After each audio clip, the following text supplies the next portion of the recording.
সুপ্রিয় দর্শক, আসসালামু আলাইকুম। আপনাদের সবাইকে স্বাগত জানাচ্ছি এখনকার আলোচনায়। আপনাদের সঙ্গে আছি আমি সিরাজুল ইসলাম। দর্শক, হরমুজ প্রণালী দিয়ে যে সমস্ত জাহাজ নিয়ম ভঙ্গ করে চলাফেরা করবে তাদেরকে আটক করা হবে, জরিমানা করা হবে অথবা জব্দ করা হবে। এবং জাহাজ ভাড়া করার আগে জাহাজ কোম্পানিগুলোর তালিকা দেখে নেওয়ার জন্য ইরান আহ্বান জানিয়েছে। এর মানে হরমুজ প্রণালীতে নতুন কিছু নিয়ম চালু করতে যাচ্ছে ইরান। এদিকে আজ 24 আগস্ট সোমবার মার্কিন সরকার ইরানের বিরুদ্ধে কঠোরতম নিষেধাজ্ঞা আরোপ করবে। এর নাম দিয়েছে তারা ইকোনমিক ডুমসডে। আমি আগেই বলেছি যে একেবারে কিয়ামত নাজিল করে দিতে চায় তারা, ভাবটা এরকম। তবে এর বিপরীতে ইরান তাদের 5টি কৌশল ঘোষণা করে রেখেছে এই মার্কিন কঠোরতম নিষেধাজ্ঞা ব্যর্থ করে দেওয়ার জন্য। ইরান এই সমস্ত কাজ করবে। কি কি কাজ সেগুলো বিস্তারিত বলবো ভিডিওর পরবর্তী অংশে। এদিকে হরমুজ প্রণালী নিয়ে আলোচনার জন্য আগামীকাল মঙ্গলবার ওমানের পররাষ্ট্রমন্ত্রী বদর আল বুসাইদি আগামীকাল ইরান যাচ্ছেন। আর আজকে অর্থাৎ সোমবার 24 আগস্ট পাকিস্তানের সেনাপ্রধান ইরানে যাবেন। এরই মধ্যে পৌঁছে গেছেন কিনা সেটা একটা দেখার বিষয়। যখন আমেরিকা এবং ইরান অর্থনৈতিক নিষেধাজ্ঞা আরোপ করা এবং মোকাবেলা নিয়ে অনেকটা মুখোমুখি এবং এর প্রধান কেন্দ্রবিন্দু হবে হরমুজ প্রণালী, তখন ওমানের পক্ষ থেকে ওমানের পররাষ্ট্রমন্ত্রী ইরানে যাচ্ছেন। আর পাকিস্তানের সেনাপ্রধান ফিল্ড মার্শাল আসিম মুনির ইরানে যাচ্ছেন। তাহলে কি নতুন করে ইরান এবং আমেরিকার মধ্যে আলোচনা শুরু হতে যাচ্ছে? ইরান আসলে এই রকম প্রেক্ষাপটে কি করবে?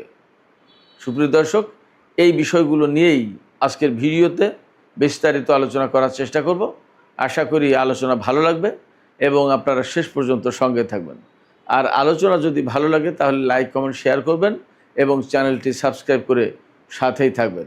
দর্শক, ইরান ঘোষণা করেছে হরমুজ প্রণালী দিয়ে যে সমস্ত জাহাজ নিয়ম ভঙ্গ করে চলাচল করবে, অর্থাৎ প্রোটোকল মানবে না, সেই সমস্ত জাহাজকে আটক করা হবে, জরিমানা করা হবে অথবা তাদেরকে একদম জব্দ করা হবে। কি কি সেই প্রোটোকল? ইরান যে প্রোটোকল দিয়েছে, বলছে যে নিয়ম ভঙ্গ করলে এগুলো করা হবে। সেই নিয়মগুলো কি? সেই নিয়মের প্রধান বিষয় হচ্ছে ইরান যে পথ দেখিয়েছে হরমুজ প্রণালী দিয়ে পারস্য উপসাগরে বের হওয়া এবং যাওয়া, এই দুটোর জন্য যে পথ দেখিয়েছে সেই পথেই চলাচল করতে হবে। এর বাইরে গেলে ইরানের নিয়ম ভঙ্গ হবে, ইরানের প্রোটোকল ভঙ্গ হবে। ইরান যে নির্দেশনা দিল যে রুট ব্যবহারের, সেই রুট অমান্য করা হলো।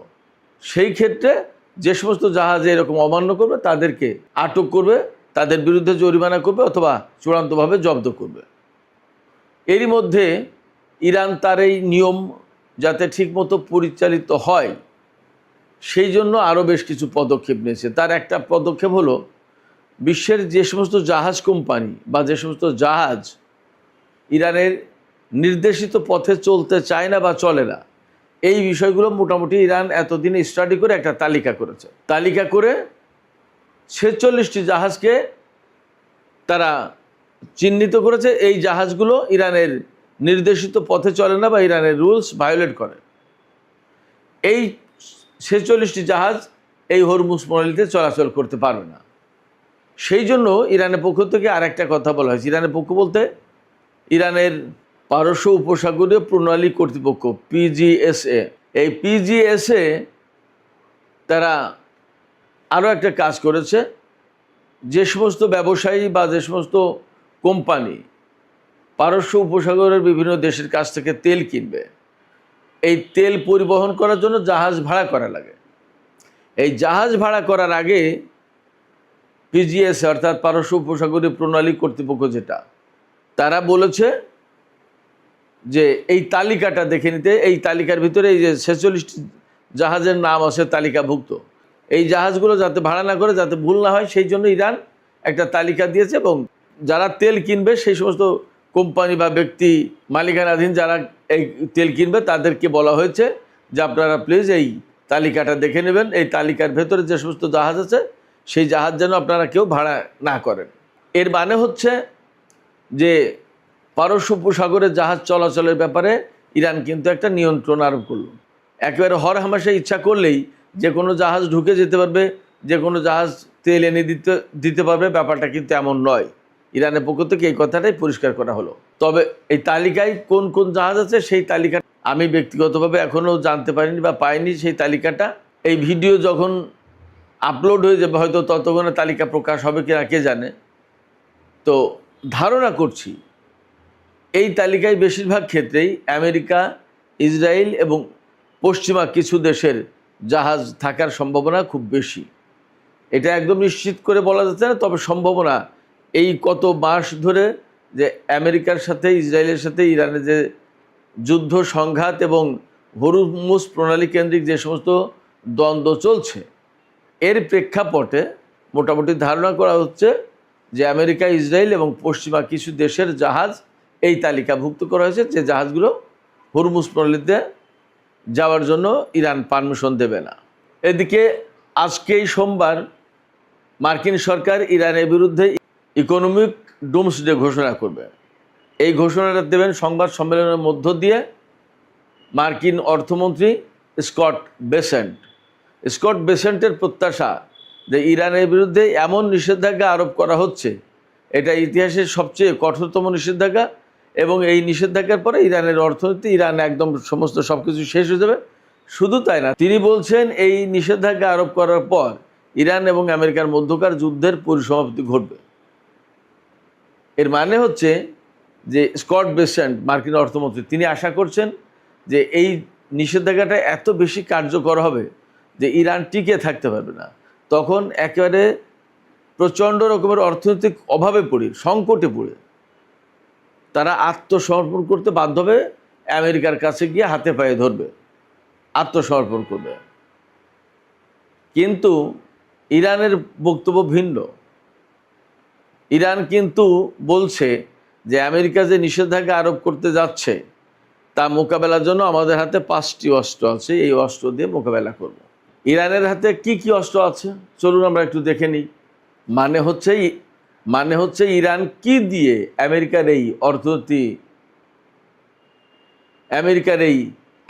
এই অর্থনৈতিক নিষেধাজ্ঞা বানচাল করে দেবে, ব্যর্থ করে দেবে। ইরান বলছে তারা হরমুজ প্রণালীকে অর্থনৈতিক অস্ত্র বানাবে। কীরকম? ইরানের উপর যখন কঠোর নিষেধাজ্ঞা আরোপ করা হবে তখন ইরান বলছে যে 1 ফোঁটা তেলও এই হরমুজ প্রণালীতে বের হতে পারবে না। অর্থাৎ কোনো দেশের কোনো কোম্পানি, কোনো ব্যক্তি কারোর জন্য কোনো তেল দেওয়া হবে না, তেল যেতে পারবে না, কোনো দেশ তেল বিক্রি করতে হবে না। ইরান যদি তেল বিক্রি করতে না পারে তাহলে এই অঞ্চলের কোনো দেশ পারস্য উপসাগর দিয়ে বা হরমুজ প্রণালী দিয়ে তেল বিক্রি করতে পারবে না। শুধু তাই না, ইরান একদম সুস্পষ্ট করে গতকাল বলেছেন, বিশেষ করে ইরানের জাতীয় নিরাপত্তা পরিষদের সচিব মেজর জেনারেল মহসিন রেজাই তিনি বলেছেন আমেরিকা যদি হরমুজ প্রণালী এলাকায় ব্লকেড অব্যাহত রাখে তাহলে এই ব্লকেড ভেঙে দেওয়ার জন্য ইরান যা ব্যবস্থা নেওয়ার দরকার তাই নেবে। অর্থাৎ আমেরিকার বিরুদ্ধে নৌবাহিনীর যুদ্ধ শুরু হবে। আমেরিকা যে ইরানের বিরুদ্ধে নিষেধাজ্ঞা আরোপ করবে, সেই নিষেধাজ্ঞা তো আমেরিকা একা একা মানলে চলবে না। বিশ্বের সব দেশ যদি ইরানের সাথে লেনদেন করে, বাণিজ্য করে, তেল কেনে তার কাছ থেকে গ্যাস কেনে, তাহলে তো অর্থনৈতিক নিষেধাজ্ঞা কার্যকর হবে না। এই জন্য আমেরিকা বলেছে যে বিশ্বের সব দেশকে সহযোগিতা করতে হবে ইরানের বিরুদ্ধে নিষেধাজ্ঞা কার্যকর করার জন্য। কিন্তু ইরান বলছে কি? ইরান বলছে আমেরিকার নিষেধাজ্ঞা কার্যকর করার জন্য যদি কোনো দেশ উদ্যোগ নেয় তাহলে সেই দেশ ইরানের শত্রু বলে গণ্য হবে, নাম্বার 1। নাম্বার 2 হচ্ছে যে দেশ ইরানের বিরুদ্ধে আমেরিকার বুদ্ধিমতো নিষেধাজ্ঞা আরোপ করবে বা এই নিষেধাজ্ঞায় সামিল হবে সেই দেশের জাহাজ চলাচল হরমুজ প্রণালীতে করতে পারবে না, তাদের জাহাজ চলাচল নিষিদ্ধ হবে। শুধু তাই না, ইরান তার প্রতিবেশী দেশগুলোকে একদম সতর্ক করে দিয়েছে যে এই সমস্ত দেশ যদি ইরানের বিরুদ্ধে অর্থনৈতিক নিষেধাজ্ঞায় অংশ নেয় তাহলে তাদের বিরুদ্ধে সামরিক পদক্ষেপ নেওয়া হবে। তার মানে আমেরিকার পক্ষ থেকে যেরকম হুমকি আছে, ইরানের পক্ষ থেকেও তাদের পরিষ্কার বক্তব্য আছে। এবং আমরা একটা বিষয় পরিষ্কার বুঝতে পারছি যে আমেরিকা ইরানের সাথে সামরিকভাবে পরাজিত হয়েছে, পারছে না বলেই এই যুদ্ধ বাদ দিয়ে তারা এখন নিষেধাজ্ঞার দিকে ফিরে গেছে আবার।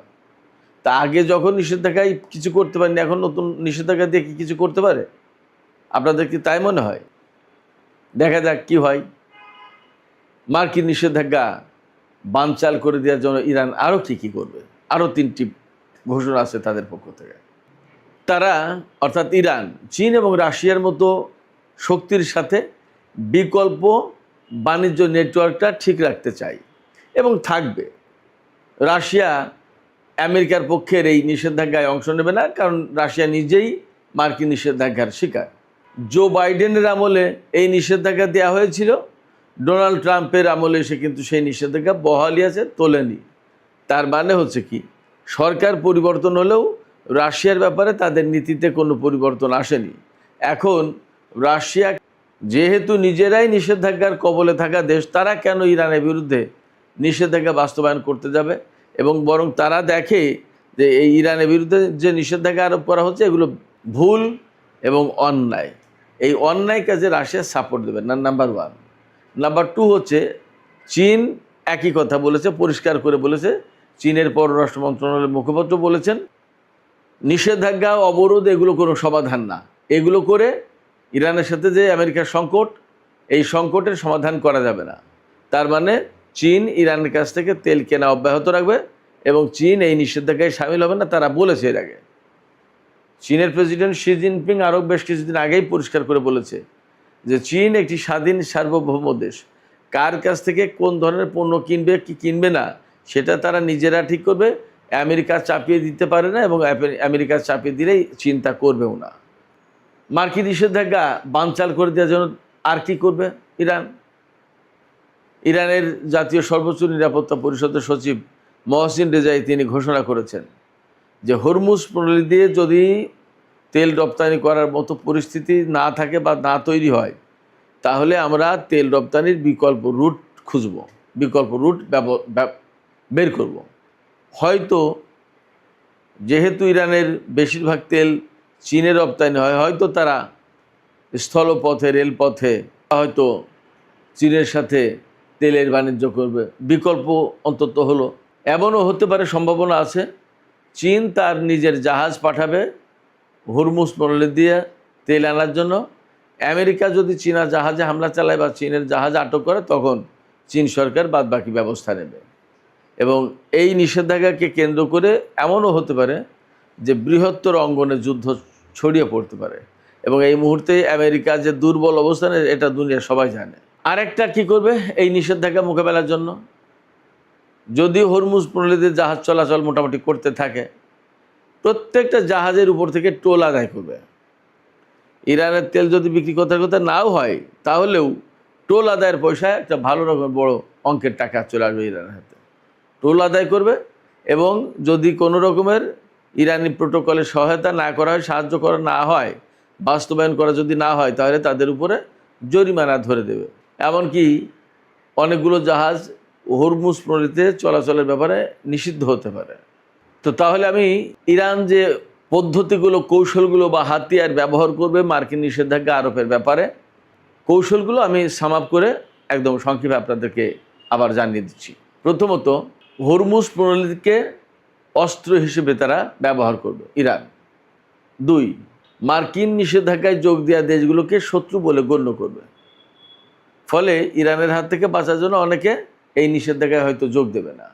3, চীন রাশিয়ার সাথে বিকল্প বাণিজ্য নেটওয়ার্কটা ধরে রাখবে, এবং এরই মধ্যে চীন কিন্তু ইরানকে, রাশিয়া এবং চীন ইরানকে সাপোর্ট করেছে। 5, হরমুজ দিয়ে চলাচলকারী জাহাজগুলোর উপরে নিয়ন্ত্রণ আরোপ করবে ইরান, তাদের কাছ থেকে টোল বা ফি নেবে এবং প্রয়োজনে নিষেধাজ্ঞা আরোপ করবে। দর্শক, এই জায়গায় আমি একটা আপনাদের কাছে প্রশ্ন করে রাখি, ইরান যে এই কৌশলগুলো নিল এবং এইগুলো যদি অ্যাপ্লাই করে, তাতে কি ইরান মার্কিন বাণিজ্য নিষেধাজ্ঞা অনেকটা ব্যর্থ করে দিতে পারবে? সাথে সাথে আর একটা প্রশ্ন করি, আমেরিকা যে নিষেধাজ্ঞা দিতে যাচ্ছে, আসলে এই নিষেধাজ্ঞা দিয়ে আমেরিকা কতটুকু কি করতে পারবে? ইরানকে কি আসলে তারা অনেক বেশি কাবু করতে পারবে?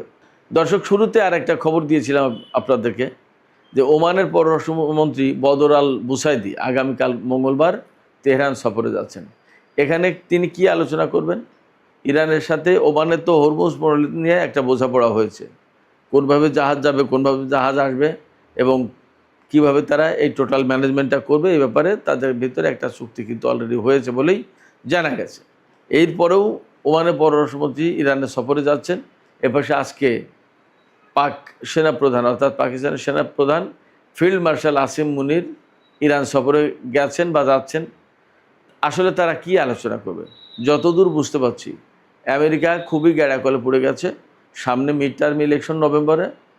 গতকালকেই মার্কিন সিএনএন টেলিভিশনের ওয়েবসাইটে পররাষ্ট্রনীতির ক্ষেত্রে বড় ধরনের কোনো অ্যাচিভমেন্ট ছাড়া, বড় ধরনের কোনো সাফল্য ছাড়া ডোনাল্ড ট্রাম্প মিড টার্ম ইলেকশনে যাচ্ছেন এবং এই কারণে ডোনাল্ড ট্রাম্পের রিপাবলিকান দলের ভরাডুবি হওয়ার যথেষ্ট সম্ভাবনা রয়েছে। ব্যাপারটা যদি তাই হয়, তাহলে ডোনাল্ড ট্রাম্পের জন্য এই মুহূর্তে সবচেয়ে জরুরি যে বিষয়টা, সেটা হচ্ছে ইরানের সাথে যুদ্ধ বন্ধ করা। ইরানের সাথে যুদ্ধ বন্ধ করা এবং তেলের বাজার, গ্যাসের বাজার, আদার পণ্যের বাজার ঠিক করা, দাম কমিয়ে আনা। তা না হলে ডোনাল্ড ট্রাম্পের দলের ভরাডুবি হবে। এই কারণে পাকিস্তানের সেনাপ্রধান ফিল্ড মার্শাল আসিম মুনিরকে এবং হয়তো ওমানের পররাষ্ট্রমন্ত্রীকে তিনি অনুরোধ করে তেহরানে পাঠাচ্ছেন। কিন্তু আমি জানি যে তেহরান যে কথা বলবো সেটা হচ্ছে এই, যে আমরা তো সমাধানের পথ দিয়েই রেখেছি। ইসলামাবাদ সমঝোতা স্মারক যেটা সই হয়েছিল, ওই স্মারকে আমেরিকাকে ফিরে আসতে হবে এবং ইরান তার যে সমস্ত দাবি দাওয়া দিয়েছে, সেই দাবি দাওয়াগুলো তো মেনে নিয়েই সমঝোতা স্মারক হয়েছিল। ওই দাবি দাওয়া মেনে নিয়ে আবার সমঝোতা স্মারকে ফিরে আসতে হবে, তাহলে আমেরিকার সাথে আমাদের ঝামেলা চুকে যাবে। কিন্তু বাস্তবতা হচ্ছে, আমেরিকার সাথে ইরানের যে বর্তমানে দ্বন্দ্ব সংঘাত, এই সংঘাত এত সহজে মীমাংসার বিষয় নয়। আমি সবসময় বলে এসেছি, ইরানের সাথে ইসরায়েল এবং আমেরিকার যে দ্বন্দ্ব সংঘাত, এই দ্বন্দ্ব সংঘাত কোনো রাজনৈতিক ব্যাপার না, শুধু স্বার্থের কোনো ব্যাপার না, এটা আদর্শিক সংঘাতও বটে। ফলে এটা ওই কূটনীতির মাধ্যমে যে সমাধান হবে এমনটা ভাবার কোনো কারণ আমি দেখছি না। বরং এই সংকট সমাধানের জন্য যা হবে তাই হচ্ছিল এবং তার ভেতর দিয়েই সমাধান হবে, শেষ হবে, সেটা হচ্ছে যুদ্ধ। আর এই যুদ্ধের ব্যাপারে ইরান একদম সুস্পষ্ট ডিসাইসিভ অবস্থান নিয়েছে। তারা পরিষ্কার করে জানিয়ে দিয়েছে যে আমেরিকা এবং ইসরায়েল ইরানের বিরুদ্ধে যুদ্ধ করতে এসে যে সমস্ত ক্ষয়ক্ষতি করেছে, ইরানের উপর যে সমস্ত নিষেধাজ্ঞা দিয়ে রেখেছে, ইরানের যে সমস্ত সম্পদ বিদেশে আটকে রেখেছে, এরকম সমস্ত সব কিছু ঠিকঠাক করে দিতে হবে, ক্ষতিপূরণ দিতে হবে এবং হরমুজ প্রণালী থেকে ব্লকেট তুলে নিতে হবে। পাশাপাশি ইরানের আশপাশে যত এলাকায় মার্কিন সেনা মোতায়েন আছে তাদেরকেও প্রত্যাহার করে নিতে হবে। এই সমস্ত শর্ত যদি আমেরিকা পূরণ করে, তবেই আমেরিকার সাথে নতুন করে আলোচনা হবে। আমার মনে হয় আমেরিকা এত সব শর্ত মেনে নিতে চাইবে না। আর যদি মেনে নিতে না চায়, তাহলে যুদ্ধবিরতি বা যুদ্ধ বন্ধের কোনো চুক্তি হবে না। সেক্ষেত্রে আমেরিকার সাথে ইরানের যে চলমান সংকট, এটা এইভাবেই চলতে থাকবে। ফলে আমেরিকার সাথে ইরানের যে দ্বন্দ্ব সংঘাত এবং যে অবস্থা চলছে, এই অবস্থায় দীর্ঘদিন চলার একটা আশঙ্কা আছে। সুপ্রিয় দর্শক, এখনকার আলোচনা এখানে শেষ করতে চাই। আপনাদের সবাইকে অনেক অনেক ধন্যবাদ। আল্লাহ হাফেজ।